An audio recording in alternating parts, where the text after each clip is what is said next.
ካህን ወንጉስ ቅዱስ ላሊበላ የልደቱና የስሙ ነገር በላስታ ቅዱስ ላሊበላ አካባቢ በሚገኙ ትውፊታዊ ማስረጃዎች እንደሚታወቀው ቅዱስ ላሊበላ የተወለደው ታኅሳስ 29 ቀን በ1101 ዓ.ም በድሮ አጠራር በላስታ አውራጃ በቡግና ወረዳ ውስጥ በምትገኝ ልዩ ስሟ ደብረ ሮሃ በተባለች ቦታ ነው።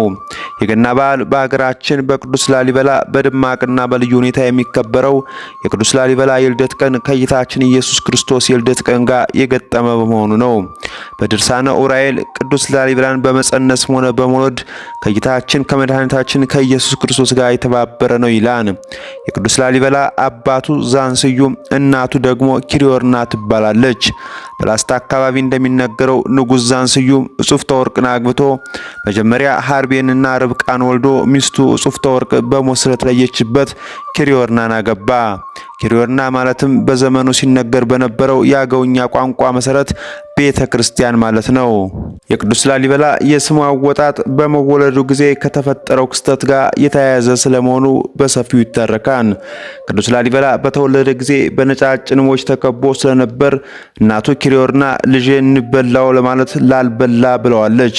በመሆኑም የእናቱ የኪሪዮርና ንግግር ላሊበላ ተብሎ ለወጣለት ስም ዋነኛ ምክንያት ሆነ። ከዚህ አንጻር ላሊበላ የሚለው ስም ከአገውኛና ከአማርኛ ቃላት ጥምረት የተገኘ መሆኑን እንገነዘባለን። ላል በጥንቱ አገውኛ ቋንቋ ንብ ማለት ሲሆን በላ ደግሞ በአማርኛ በላው እንደማለት ነው ይላሉ። በመሆኑም ከዚህ የተነሳ መጀመሪያ ስሙ ላልበላ እንደተባለና በጊዜ ብዛት ግን ላሊበላ ተብሎ መጠራት እንደጀመረ ከትውፊት እንረዳለን። አልፎ አልፎም ላል ይበላል የሚለው የመጀመሪያው መጠሪያው እንደሆነና በጊዜ ሂደት ላሊበላ ተብሎ መጠራት እንደጀመረም የሚናገሩ አሉ። ሆኖም ግን በገድሉም ሆነ በሌሎች የጽሑፍ መዛግብት ላሊበላ የሚለው እንጂ ላሊበላል የሚለው ብዙም የሚታወቅ አይደለም። ከዚህ ሌላ ላሊበላ የሚለው ስም የወጣለት እናቱ ኪሪዮርና ልጇ ሲወለድ በንቦች መወረሩን አይታ ንብ ጸጋውን አወቀ ለማለት የተጠቀመችበት እንደሆነ ይነገራል። ከዚሁ ጋር በተያያዘ ቅዱስ ላሊበላን በሕፃንነቱ የከበቡት ነጫጭ ንቦች ለወደፊት አብያተ ክርስቲያናቱን ሲያንጽ የሚራዱትን መላእክት የሚወክሉ ትንቢታዊ ምልክቶች እንደሆኑ ተደርጎም ይወሰዳል።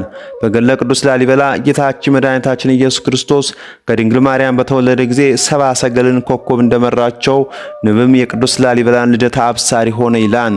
ሰኔ 12 ቀን በሚነበበው የስንክሳር አርኬ ላይ ደግሞ ከእግዚአብሔር በሰጠው ጥበብ ያለ ጭቃ ከደረቅ ቋጥኝ ወይም ድንጋይ ላይ ዝናውና ንግስናው በሚታወቅበት ቤተ መቅደስ ማነጹንና በተወለደ ጊዜ ነገስታቱና ሕዝቡ ንብ ባፈራቸው ማር እንደሚረኩ በንብ ተከበበ የሚል ድርሳን ይገኛል። በመሰረቱ በላስታ ላሊበላ ከፍተኛ የንብ እርባታና የማር ሀብት እንደሚገኝ ይታወቃል። እንዳውም ብልባላ ቅዱስ ጊዮርጊስና ብልባላ ቅዱስ ቂርቆስን በመሳሰሉ አብያተ ክርስቲያናት ማር እንደ ጸበል ለሕሙማን ይታደላል።